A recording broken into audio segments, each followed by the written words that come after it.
Espiritu at sa katotohanan ng ating Diyos sa lahat ng mayroon po tayo. With all our hearts, with all our souls, minds, and strength, we worship you, Jesus. We worship you.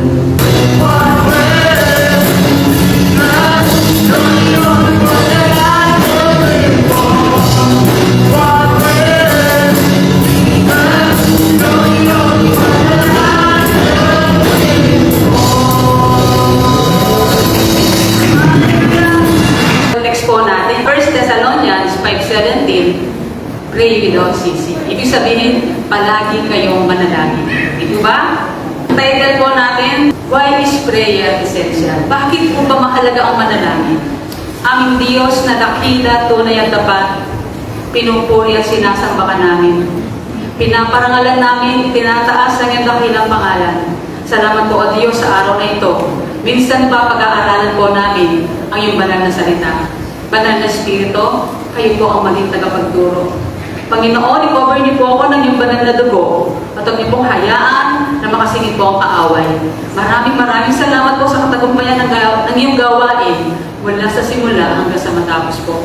Thank you, Lord. Maitas ka lagi, maluwalhati ka sa pangalan ni Jesus. Amen. Sa umaga pong ito, ang ating pong pag-uusapan ay napaka-basic.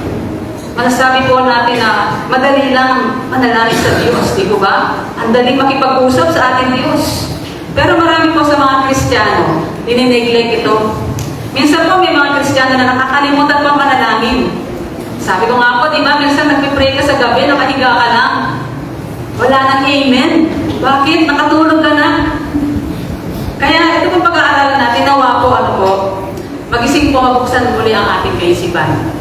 Sa buhay natin bilang naglilingkod kay Lord, bakit may malakas?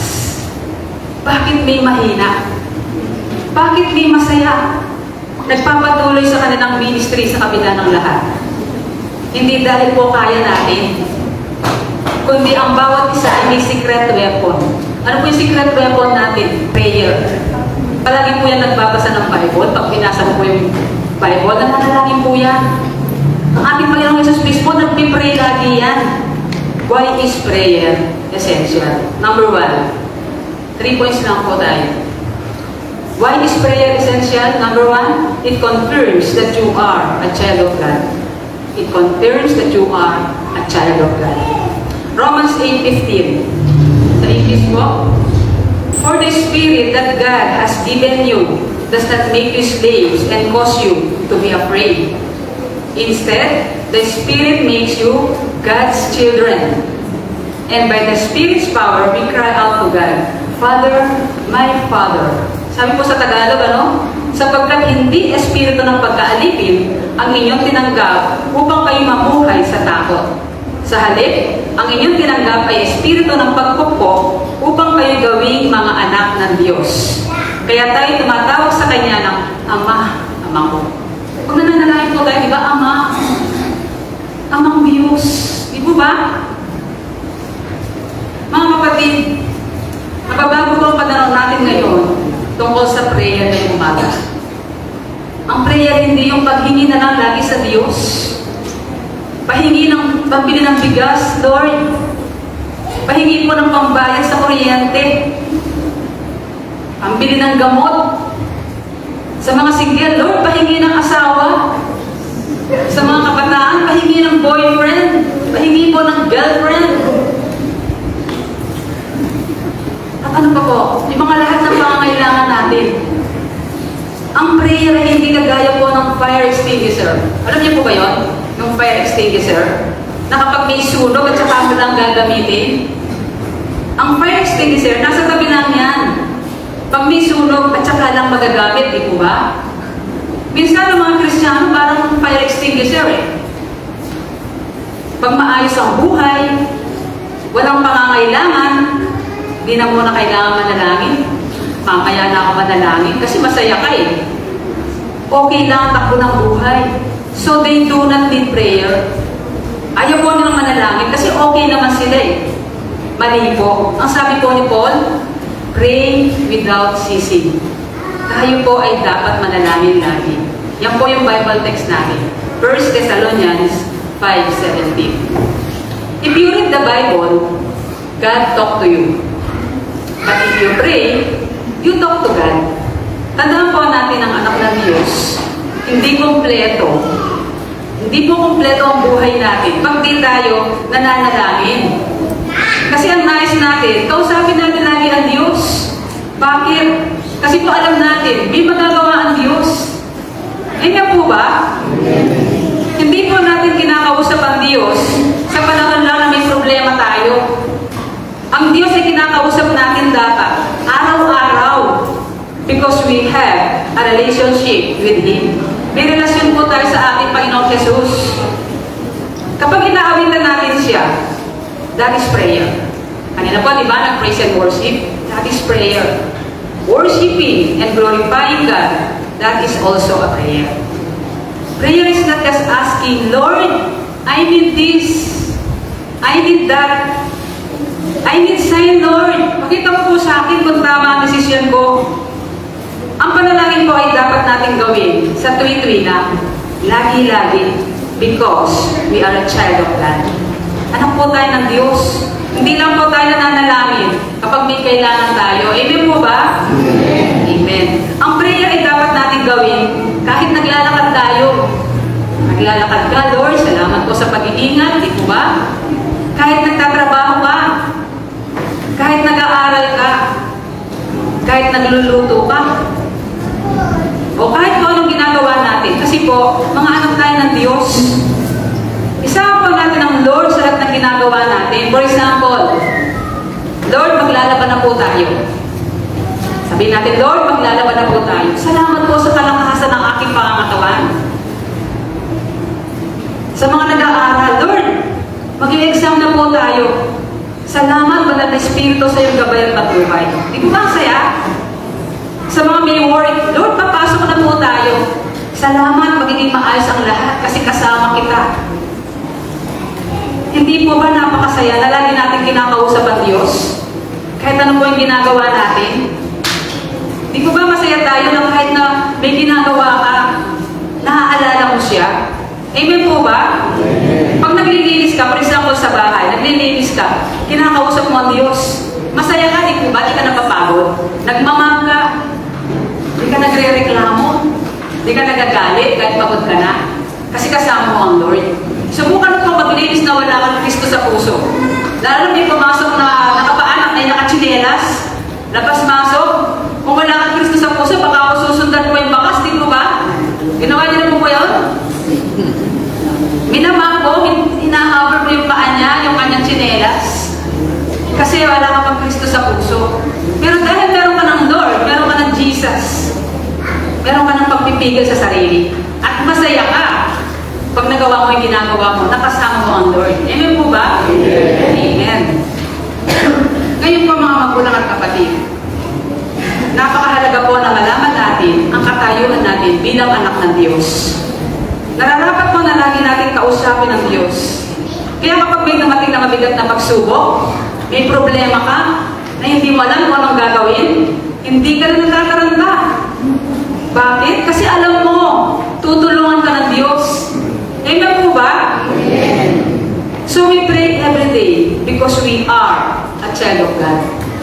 Hindi tayo nananalangin dahil lang may problema po tayo. Dahil lang may kailangan tayo. May problema man o wala, we talk to God. We pray always. Palakpakan po natin natin. Sasabihin po natin, kapag lagi natin kausap ang Diyos, anumang frustrations, whatever problems ang may encounter po natin, makakaya natin. Bakit po? Kasi anak tayo ng Diyos, John 1:12. Subalit ang lahat ng tumangkap at nanampalataya kay Jesus ay binigyan ng karapatang maging mga anak ng Diyos. Lahat po na sumampalataya sa ating Panginoong Jesus ay binigyan ng karapatang maging mga anak ng Diyos. Kaya kapag may dumating na bagyo sa ating buhay, may dumating na pagsubok, mayroon na tayong kapayapaan. Hindi na tayo natataranta. Hindi na tayo parang pinagtakluban ng langit at lupa. Bakit? Kasi meron kang Lord, meron kang Jesus. Kaya ang panalangin mo habang ikaw ay dumadaan, may pinagdadaanan kang pagsubok, Lord, salamat. salamat. Maraming salamat, Panginoon. Hindi mo ako pababayaan. Hindi mo ako iiwan. Wala kang palakpak kay Lord. Ang prayer po, hindi po pagalingan ng prayer yan. Ang galing ng manalangin mo, may ganun po kasi. Ang haba niyang manalangin, hindi po pahabaan ng prayer yan. Hindi po tayo marunong manalangin. Hindi po tayo marunong manalangin ng nararapat. Ang sabi po sa Bible, tumutulong sa atin na manalangin sa Ama ay ang Holy Spirit. Mababasa po natin yan sa Romans 8:26. Gayon din naman, sabi po ganun sa Bible, tinutulungan tayo ng Espiritu sa ating kahinaan sapagkat hindi tayo marunong manalangin ng nararapat. Kaya ang Espiritu ang namamagitan para sa atin at dumaraig sa parang hindi natin kayang sambitin. Kaya pag sinabihan kayo, makatingin ka ang opening prayer, praise God. Closing prayer ka, praise God. Kasi alam mo, tutulungan ka ng Holy Spirit. Dati po, nagbago lang kami, no po. Pagka sinabihan namin na, ikaw ang opening prayer, Pastor. Ganun po kami dati. Nanginginig po kami. Mga magulang at kapatid, dahil po anak tayo ng Diyos, kahit umiyak lang po tayo kay Lord, kahit wala po tayong sinabi, alam ng Lord kung anong nasa heart natin. Kahit wala tayong binanggit na salita, pag nasa secret place tayo, kausap natin ang Diyos, umiyak lang po tayo, alam ng Lord kung ano nasa puso natin. Paglabas natin, okay na tayo. Bakit?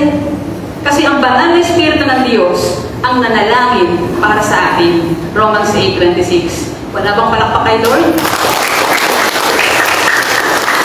Kasama po natin mga magulang at kapatid, ang secret weapon natin ay ang prayer.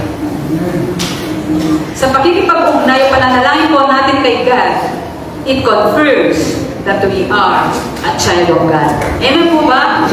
Number 2, why is prayer essential?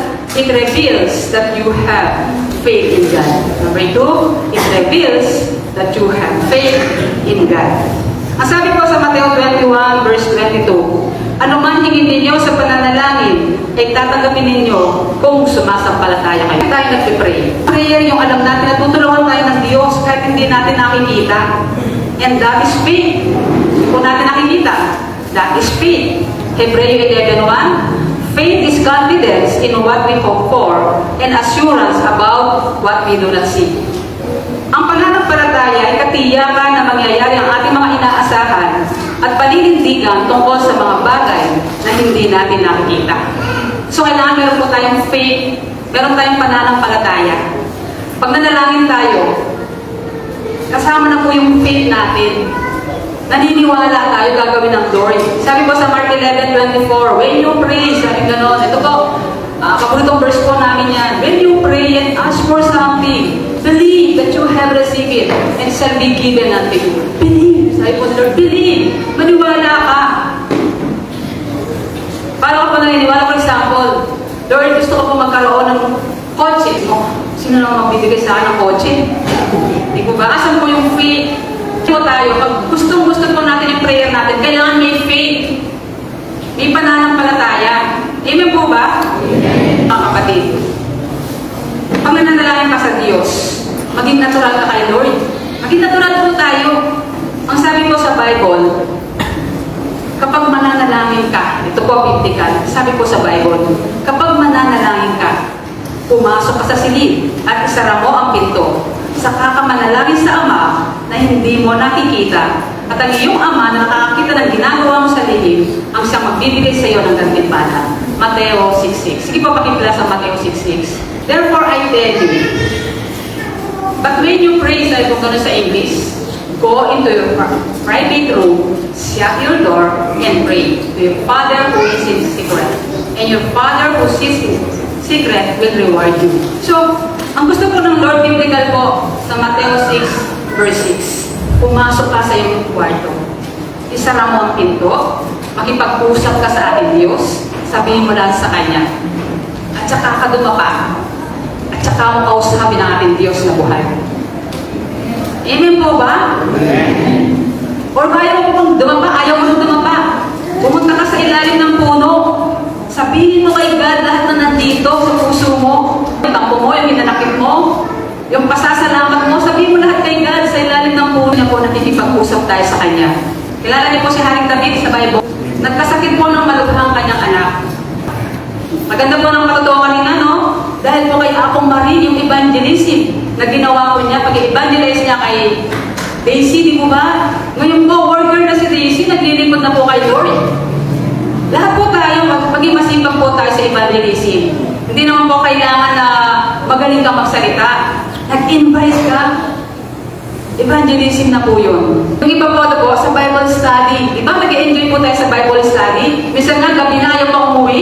Ang sarap pag pinag-uusapan natin ang salita ng Diyos. Sa discipleship training, ang ganda rin po na nangyayari sa discipleship training. Ang ganda po, hindi po kasi pwede meron pong question na naman. Kasagutin po tayo. Sa Bible po ang sagot. Nasasagot po yung mga katanungan dahil po kay Lord. Amen po ba? Amen. Tandaan po natin yung Acts. Letter A, adoration. C, confession. T, thanksgiving. And F, supplication. Pag sinabi po natin, ginawa po natin yan, nalulugod po ang ating Diyos. Sapagkat ang ating Diyos po, mahal na mahal niya po ang bawat isa sa atin.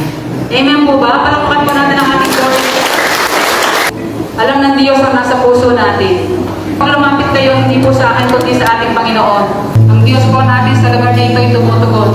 Ang Diyos natin na sinasamba sa lugar na ito ay buhay, makapangyarihan, at wala pong imposible sa Kanya. Amin Diyos, salamat po sa buhay ng mga anak mo. Inuuna ka nila, Panginoon. Iniiwan nila mga gawain sa bahay. Ikaw ang binibigyan ng panahon.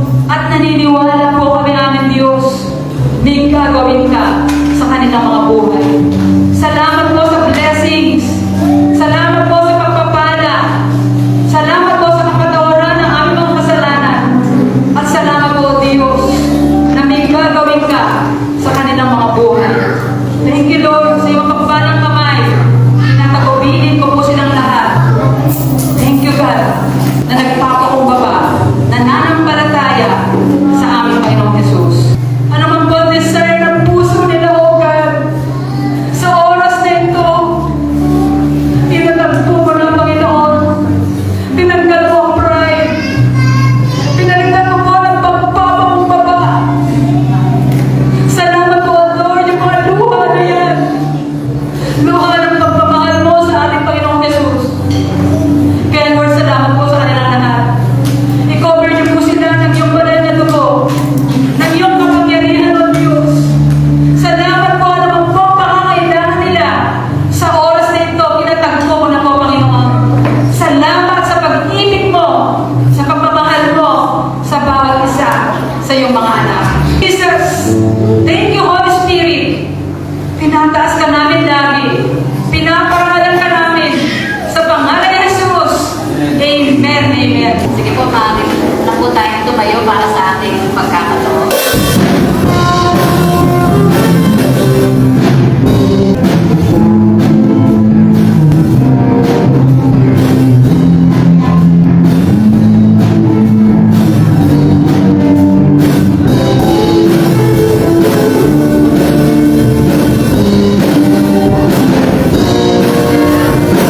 Po, itaas po natin ang ating mga kamay para po sa panalangin ng ating kaloob. Hallelujah, Lord God. Lord, maraming salamat, Ama, sa iyong kabutihan, Ama, at kamaitan sa aming mga buhay, Panginoon. Na lagi ka po nandiyan, Lord God, para sa amin, Lord, sa kaligtasan, Panginoon, na talagang instant ka po kung magbigay ng kaligtasan sa mga anak mo, Panginoon. Maraming salamat din po, Lord, sa pagliligtas mo po sa aming apo. Kahapon naman, na hiningatan niyo po siya, O Lord God, hindi mapahama. Kaya napakabuti po, Panginoon. Kaya Lord God, wala kami ibang totoo. Ano pa po kami sa aming mga panalangin sa iyo, O Lord God. At sigurado ako na diringgin ng Panginoon ang ating mga panalangin, sapagkat ang panalangin lamang po na may pananampalataya ang dinidinig ng Panginoon, na may motibo, may mabuting motibo sa ating mga puso. Diringgin tayo ng ating Panginoon kung mabuti po ang ating intensyon sa ating mga buhay. Kaya maraming salamat, Lord, sa kalakasan, sa kalusugan, Ama, maging sa pagmamahal, Lord. Maraming salamat sa pagbibigay niyo po sa amin ng magandang kalusugan at kaligtasan aming mga buhay, Lord God, maging sa mga trabaho, Lord, pagpalain niyo pong lubos sa mga anak mo na naririto, O Lord God, na patuloy na nagbibigay sa iyo ng pagpapala na ito, Lord God. Maraming salamat sa buong isang linggo na pag-iingat niyo po sa amin. Pagpalain niyo po lubos sa mga anak mo sa kanilang mga trabaho at maging sa mga walang trabaho, Lord, pagpalain niyo rin po, Ama, para may magamit po sila sa pang-araw-araw nilang pamumuhay, O God.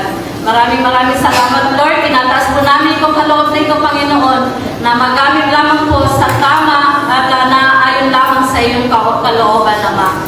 Maraming po salamat. Pagpalain niyo po lubos ang mga anak mo na naririto, O Lord God. Ano man ang motibo nila, Lord God, na may mabuting puso at naayon sa iyong kalooban, Lord God, katapuin niyo po ito, Ama. Maraming po salamat sa pangalan ni Jesus. Natin ang ating mga mata. Maraming salamat po, O Diyos. Pinalalahanan mo po kami sa kahalagahan ng prayer. Salamat po, Panginoon, sa lahat po ng mga nandito ngayon.